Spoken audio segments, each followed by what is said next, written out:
and people have just been going absolutely nuts about it. And they're like, oh, this is so catchy and all this kind of stuff. And I'm just like, we never actually wrote it to be like that at all. I promise you we didn't. It was meant to just be a really, really quirky, deeper meaning journey. How do you look back on your, so it's been out for, was it like 6-7 months now, a bit more? Yeah, something like that. I think it's September. Yeah. How do you look back on the whole album experience, writing it, launching it, promoting it, with a bit of looking back at it today? It was a gargantuan learning experience for me, to be honest. I'd never done anything of this scale before, and it was I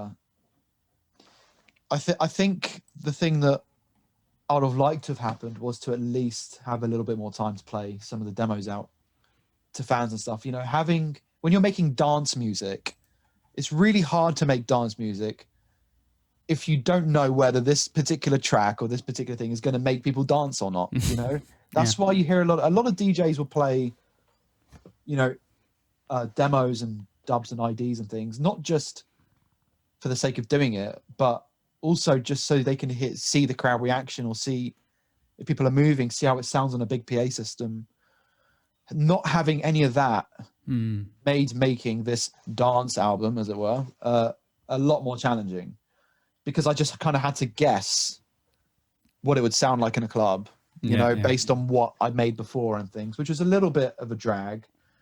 However, it made me focus more on the actual listening experience of the album, more so than just having just the club experience. And that's why every track has got a completely different, you know, end section or third act or second drop or whatever you want to call it. And you know, and that paying attention to that was definitely a good thing for me, because I spent a lot more time not so much focusing on just trying to make the biggest, loudest, angriest drop possible, but more just, you know, focusing on the lyrics. What do they mean? You know, how does does this make sense? Like, does this atmosphere make sense with this track? Does this flow? You know, I was paying more attention to that stuff than you know, just the drops and things. So I think looking back, obviously there's always stuff you can do better, but you'll never know that you can do stuff better until you do it the first time round. And then you learn from your mistakes and all that kind of stuff. But you know what? The album's done very well, and people who know about it love it. And that makes me really happy, you know. So I find it, I think you shared that across 6 million streams on the album, and it's quite amazing to think that it did so well in these times, like, because it came out, even the first singles came out when it was already lockdown, right? Like May or June of last year. So to have the album do so well within the context that we're living in today is quite an achievement, I think. So for a dance album to succeed in a time where there is no dancing, like it's challenging. What would you say was like your biggest learning, either writing the album or promoting it or any of that? What was like your biggest personal learning?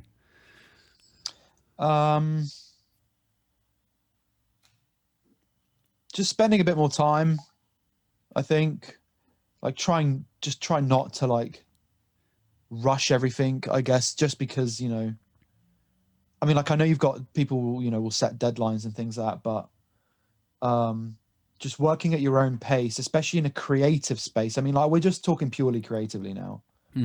Like that, you know, I get that there's, you know, the whole rat race of life. I get that people need to, you know, get money and all this stuff, but spending just a little bit extra on something just to get it right is something that I wish I did more of. Like, I already, you know how to do that but I wish I did more of it. I wish I wasn't so, towards the end of the album, I wish I wasn't so caught up with the whole rat race of trying to get the album finished and get the promo rolling, which is something me and the label both struggled with. You know, it was a learning experience for everybody. And but I mean, the album, again, like, I don't even know that's necessarily a bad thing. You know, the album's done so well for me. It did better than I could ever have imagined. And you know, we're almost on 10 million streams on Spotify. Okay. And I was only off by 4 million there. yeah, so yeah, I mean, to be honest, like, I think doing a large project like that, I think when people say, oh, I'm just going to sit down and write an album, I think you should always have an album to write in the background anyway, even if it takes you years to finish. Like having a larger scale project and that you're consistently working on from time to time, whenever you've got little pockets of time, it's something I think everybody needs. It's you know, I was working on the album on and off for about 2 years, but it wasn't 2 years straight. It was literally like on and off. I was working on other stuff at the time. I was in and out of touring. You know, I was touring a lot in 2018 and 19. So, you know, in those pockets of time, I'd be working on the album. Yeah. And having something like that is really useful. And, you know, I have got something like that I'm working on right now. Like, I don't know if it's going to turn into an album. I don't know what it's going to turn into, but just having like a larger vision, like a large project in the works in the background is probably like one of the best pieces of advice I could give to anybody about anything, really. Like, you know, think about your future. And that's really, really important, because, you know, it's all well and good just doing things in the here and now, especially when you're doing things creatively, but just having like a larger project, like a big album, or like if you're a 3D artist working on like a movie or a short film or an animation, or it doesn't matter who you are. Like, for example, if you're an artist, painter or whatever, you know, having a gargantuan canvas, you know, in your attic or something somewhere that every now and then you go back to. Yeah. So that was, you know, that's how my whole album spawned. I just had like a larger project in the works for a while. Yeah. And yeah, and that was the result of it, basically. So yeah, I guess it must be refreshing as well to, because on an album, obviously not every song has to be like a hit single that's super like catchy and all of that, which if you're putting out singles, well, they have to be. Yeah. So there's that aspect of when you're going back to your album, it's like you're, yeah, as you said, like kind of getting out of the rat race and focusing more on maybe what you really want to do and the real emotion you want to put behind the tracks. Maybe I'm reading too much into it, but that's the way. No, you're right. You're absolutely right. I think one of the funniest stories is I remember when I finished Starglide from the album, and I remember messaging Cami on WhatsApp saying, I don't know if this is going to be a really big track. You know, I feel like we both loved the track, but we just didn't think it was going to be like a single, because there is so much lore behind that track that a lot of people don't really realize. And there is so much deeper meanings like in that track. And we spent a long time just trying to figure all that out and how to convey the message properly, and how to, you know, the song is over 5 minutes long. You know, it was never meant to be a single. Yeah. It was never meant to be this big radio hit or whatever. It was a quirky 5 minute long thing with like some big metal drop in the fucking at the end. And like it starts off with weird like sort of Middle Eastern percussion like rolls and guitar, and so like none of it actually makes sense on paper. Yeah. So we thought, you know, we like the track, but whatever, we'll just let it, you know, it's probably just going to be an album track. Ended up being by far the biggest track on the album. Yeah. By far.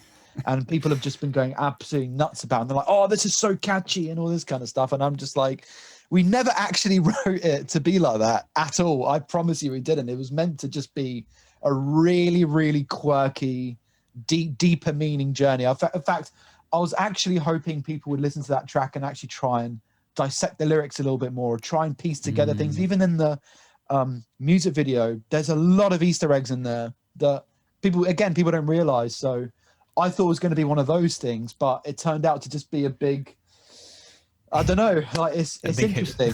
You can never predict these things though, really. Like it is mad. It's probably one of the funniest stories I have about the album. It's just, I never saw that coming. Really, I didn't. I mean, I literally have the messages with Cami on my phone, just like, yeah, I don't think this is going to be the one.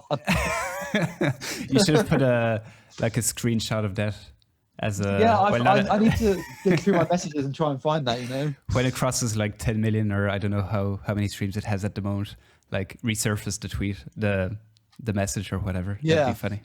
Yeah.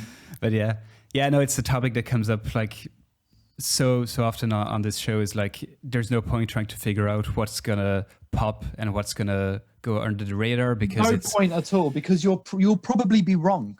yeah, exactly. I thought, you know, another track which I won't name because I don't want to undermine it, but like I thought a different track on the album was going to be by far the biggest, and it turned out to not be that at all. And it turned out the quirkiest track I wrote for the album, which I thought was so weird that everyone's just going to disregard it, ended up being the biggest track on the album. So there's no point even bothering. Yeah, you know what I mean? If you look at people like Deadmau5, he puts out 10-minute long tracks sometimes. He doesn't of give a like fuck. the slowest progressions and things like that. But it doesn't matter. If it's a good track, it's a good track. Like, I think people need to just stop trying to figure out what's what, and just focus on what you like. Yeah. You know, and focus on what you actually like doing. Yeah. You know, there's just no point trying to guess. You know, I'm here to testify. There is literally no point even trying to guess. And I only really realized that when I did the album and the whole Starlight thing happened, and I just never really truly understood how clueless, you know, musicians actually are. Like, and A&Rs and labels. You know, A&Rs and managers and label executives, and like they think they know what they're doing, but really, like, you know, anything could happen. Yeah. So, you know, just enjoy the ride, I guess. Yeah.